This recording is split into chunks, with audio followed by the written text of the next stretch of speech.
Ko'p homilador ayollarimiz tonusdan juda ham qo'rqishadi. Tonus o'zi nima? Bu bachadon mushaklarining qisqarish holati. Normada fiziologik tonus ayollarda kuzatiladi, lekin patologik tonus bu xavfli tonus hisoblanadi.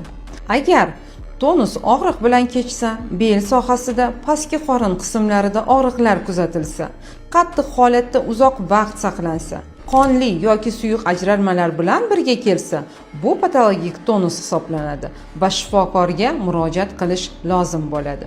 Tonusning asosiy sabablari stress va emotsional zo'riqish, og'ir jismoniy ish yoki ko'p yurish, progesteron yetishmovchiligi, ichaklardagi gaz to'planishi, meteorizm, oldingi homiladorlikdagi muammolar, yuqori darajadagi toksikuz, infeksiyalar yoki yallig'lanishlar ham tonusni keltirib chiqaradi.